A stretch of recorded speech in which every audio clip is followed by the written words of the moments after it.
ടീച്ചറെ വന്ദനം. ഉണരൂ ഉണരൂ വിവാദമേ, ഉയർത്തെഴുന്നേൽക്കുക ജീവിതമേ. ഇരുളിൽ കനത്ത കന്മതിലുകളിൽ ഇടിവാൾ വീഴ്ത്തുക വിവാദമേ. കിഴക്കൻ ചക്രവാളത്തിൽ ഉദയസൂര്യന്റെ തിരുപ്പുറപ്പാട്. ഒരു കൊച്ചു കുന്നിൻ മുകളിൽ സ്ഥിതി ചെയ്ത പാതികേശ്വര ക്ഷേത്രം. ഭക്തജനത്തിരക്കിൽ നിന്ന് ഒരൽപ്പം മാറി സുമുഖനായ ചെറുപ്പക്കാരൻ നിൽക്കുന്നു. അർദ്ധനഗ്നൻ, ശരീരത്തിൽ പൂനൂല്, മുഖത്തിൽ ക്ഷാത്ര തേജസ്. ആ കണ്ണുകൾ കണ്ടാൽ അറിയാം, കാണുവാൻ കണ്ണുകളിൽ ദാഹം, തീരാത്ത തീരാത്ത മോഹം. ആയുവ കോമളിൽ ആചരപദത്തിൽ തീരാത്ത തീരാത്ത മോഹം. ആ തിരക്കിൽ അദ്ദേഹം ആരെയോ അന്വേഷിക്കുന്നുണ്ട്. ആ അവസരത്തിൽ ക്ഷേത്ര ഗോപുരവാതിലൂടെ ഒരു സുന്ദരിയായ തരുണി കടന്നു വരുന്നു. ചെറുനാരയുടെ കാന്തിയിലർന്ന് നല്ല വെളുത്ത നിറം, കറുത്ത വലിയ കണ്ണുകൾ, സഞ്ചരിക്കുന്ന ഒരു ദീപശിഖ പോലെ അവളതാ കടന്നു വരുന്നു. ആ ചെറുപ്പക്കാരന്റെ കണ്ണുകൾ അവളിൽ തന്നെ ഉറച്ചുപോയി. ആര് ചമച്ചതീ മോഹിനി രൂപം, ഏത് നീ അതീ ചമച്ചു? ആര് ചമച്ചതീ മോഹിനി രൂപം, ഏതു നീ അതീ ചമച്ചു? ആ രണ്ട് കണ്ണുകൾ തമ്മിലിടഞ്ഞു. അവൾ കോപം കൊണ്ട് ജ്വലിച്ചു. എന്തൊരു മനുഷ്യൻ! കണ്ണിലെ നോട്ടം. അല്പസമയത്തിന് ശേഷം ഒരു തോഴി അങ്ങോട്ട് കടന്നു വന്നു. അവൾ ആ യുവാവിന്റെ മുന്നിൽ വന്നു നിന്നു. നിങ്ങൾക്കിത് നല്ലതല്ല. എന്തു നല്ലതല്ല? ഞങ്ങളുടെ സുഗന്ധാബായി ഇങ്ങനെ തുറച്ചു നോക്കുന്നത് നിങ്ങൾക്ക് നല്ലതല്ല. ഇനി ഇത് ആവർത്തിച്ചാൽ ഞങ്ങൾ പോലീസിൽ ഏൽപ്പിക്കും. ഇത് പറയാനാ സുഗന്ധാബായി എന്നെ ഇങ്ങോട്ട് അയച്ചത്. ഓ, അപ്പൊ പേര് സുഗന്ധ എന്നാണല്ലേ? പ്രിയമുള്ളവരെ, എന്റെ കഥയുടെ പേരും കഥാപാത്രത്തിന്റെ പേരും ഒന്ന് തന്നെ, സുഗന്ധ.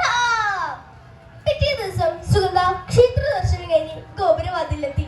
അതാ ആ യുവാവ് അവിടെ നിൽപ്പുണ്ടായിരുന്നു. നോക്കൂ, നിങ്ങൾക്ക് എന്താണ് വേണ്ടത്? സുഗന്ധ, കഴിഞ്ഞ ദിവസങ്ങളിൽ ഭവതിയെ നോക്കിയിരുന്നത് പാപമംഗലമായ കണ്ണുകളല്ലായിരുന്നു. ഒരു ചിത്രം സുഗന്ധയുടെ നേരെ നീട്ടി. എത്ര സുന്ദരം, വർണ്ണവിരചിതം, എത്ര സുന്ദരം, വർണ്ണവിരചിതം, എത്ര സൗവർണ്ണ രൂപലാവണ്യം. ഹായ്, എന്റെ ഛായാചിത്രം. നേത്രങ്ങൾ രണ്ടിലും രാഗപരാഗമേ, ചിത്രം ഇതെത്രയോ ഭാവദീപ്തം. നേത്രങ്ങൾ രണ്ടിലും രാഗപരാഗമേ, ചിത്രം ഇതെത്രയോ ഭാവദീപ്തം. സുഗന്ധ, ഞാനൊരു ചിത്രകാരനാണ്. ഭവതിയെ മനസ്സിൽ കണ്ടാണ് ഞാനിത് വരച്ചത്. ദൈവം നിങ്ങൾക്ക് അസാമാന്യമായ സൗന്ദര്യവും രൂപലാവണ്യവും നൽകിയിട്ടുണ്ട്. പക്ഷെ ഇത് നിലനിൽക്കില്ല. വാർദ്ധക്യം ശരീരത്തെയും ബാധിക്കും. ക്ഷീണം മാരകമായ കണ്ണുകളിലേക്ക് തുളച്ചു കയറും. അന്നത്തെയും മധുരിക്കുന്ന ഓർമ്മയ്ക്കായി ഇത് സൂക്ഷിച്ചോളൂ. അന്ന് രാത്രി സുഗന്ധ തന്നെ പട്ടുമെത്തയിൽ തിരിഞ്ഞു മറിഞ്ഞു തിരിഞ്ഞു കിടന്നു. ആരാണ് അയാൾ? ചോദിക്കാൻ മറന്നുപോയി. അമ്പിളി പോലെ തിളങ്ങും മുഖമതിൽ ഇമ്പമിഴുന്നൊരു രാജമാവും. അമ്പിളി പോലെ തിളങ്ങും മുഖമതിൽ ഇമ്പമിഴുന്നൊരു രാജമാവും. സുഗന്ധമായി, സുഗന്ധമായി, ആ ചിത്രം തന്നത് ആരാണെന്ന് അറിയാമോ? പ്രശസ്ത ചിത്രകാരൻ രാജാ രവിവർമ്മ.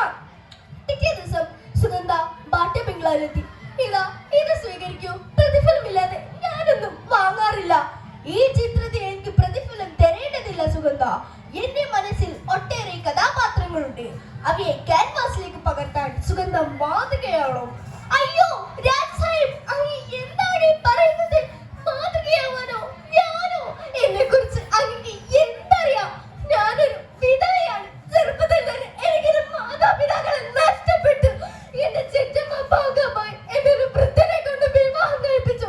അധികം വേഗത അദ്ദേഹം മരണപ്പെട്ടു. ശുഭകാര്യങ്ങൾക്ക് ഞാൻ അനുയോജ്യയല്ല. വിഷമിക്കാതെ സുഗന്ധ, വിഷമിക്കാതെ. സുഗന്ധ മാതൃകയായി ഒട്ടേറെ കഥാപാത്രങ്ങളെ രചിക്കപ്പെട്ടു. സീത, ശകുന്തള, ഉർവശി മുതലായവ. പക്ഷേ അത് വലിയൊരു കുഴപ്പത്തിന് കാരണമായി. മതധീരവാ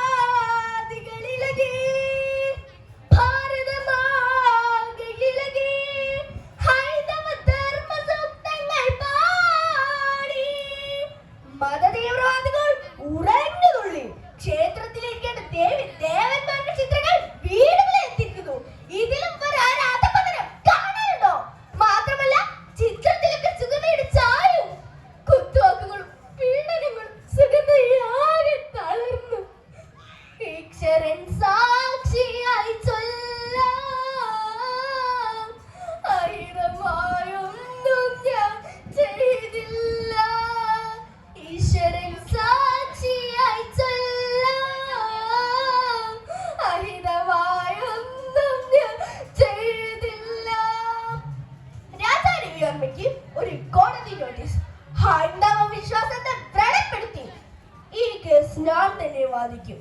ഒരു ദിവസം രാജാധിപർമ്മ പാട്ട് ബംഗ്ലാവിലിരിക്കുമ്പോൾ ആരാണോ വരുന്നത്? സുഗന്ധ. അവൾ നടക്കുകയല്ല, ഒഴുകുകയാണ്. മരുതകൾ പൊയ്കയിൽ ആന്തോളനങ്ങളിൽ മന്ദമൊഴുകുന്നൊരങ്ങൾ പോലെ അവൾ വരുന്നു. മന്മനോ വീണയിൽ തന്ത്രിയിലുണരും മധുര സംഗീതമായി. എന്താ സുഗന്ധ വിശേഷം? അങ്ങ് കേസ് സ്വയം വാദിക്കാൻ പോവുകയാണ് അല്ലേ? അങ്ങ് കേസ് വാദിച്ച് ശിക്ഷിക്കപ്പെട്ട ഞാൻ പിന്നെ ജീവിച്ചിരിക്കില്ല. അതും പറഞ്ഞു അവളത് നടന്നു നീങ്ങുന്നു. ഗീർഗാമിലെ കോടതി ന്യായപീഠത്തിൽ മിസ്റ്റർ രാജാ രവി വർമ്മ, അങ്ങയുടെ പേരിലുള്ള കേസ് എന്താണെന്ന് അറിയാമല്ലോ? And what you say? മഹാശയ, ചിത്രത്തിൽ ശ്ലീലം അശ്ലീലം എന്നൊന്നുമില്ല. അശ്ലീലം ചിത്രത്തിലല്ല, നോക്കുന്നവരുടെ കണ്ണിലാണ്. ഇത്രയും പറഞ്ഞപ്പോൾ കോടതി സ്തബ്ധമായി.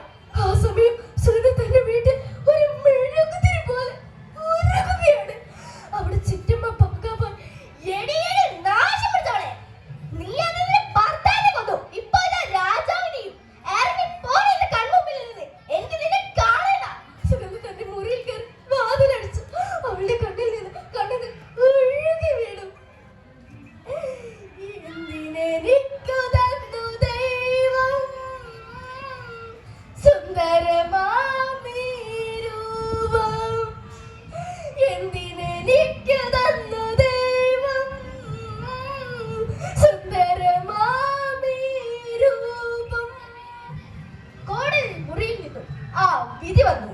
രാജാ രവിവർമ്മയും അദ്ദേഹത്തിന്റെ ചിത്രകാരനും കുറ്റക്കാരില്ല. രാജാ രവിവർമ്മ സുഗന്ധയുടെ വീട്ടിലേക്ക് ഓടി. അവിടെ ഒരാൾ കൂട്ടം ചിറ്റമ്മ പകപ്പോയി. രാജസാഹിബ്, എന്റെ മകൾ വിഷം കഴിച്ചു. സുഗന്ധ, നീ എന്തിനെ ചെയ്തു? അവൾ ഉണർന്നില്ല. പക്ഷികൾ പാടിയില്ല, യക്ഷണി തന്നെ മരവിച്ച പോലെയായി. പക്ഷികൾ പാടിയില്ല, യക്ഷണി തന്നെ മരവിച്ച പോലെയായി. ആവശ്യപോലെ തന്നെ 5 നിമിഷം നീടുകയായിരുന്നു. അതാ അവിടെ ഒരു ചിത കത്തിയമരുന്നു. സഹോദരരെ, ഇതാ മതതീവ്രവാദത്തിന്റെ പേരിൽ അറിയപ്പെടാത്ത ഒരു രക്തസാക്ഷിയും കൂടി. സുഗന്ധ, കലയെ വാരിക്കുളർന്ന സുഗന്ധ. ഗലീലിയോ, സോക്രട്ടീസ്, മഹാത്മാഗാന്ധി, അങ്ങനെ മതത്തിന്റെ പേരിൽ പൊലിഞ്ഞു പോയി എത്ര ജീവനുകൾ. ഇന്നത്തെ ആശഭാരത സംഗീതം നമുക്ക് പാടാം. ലോകാ സമസ്ത സുഖിനോ ഭവന്തു, മാനവരാശിക്ക് മോചന മന്ത്രം, മോചന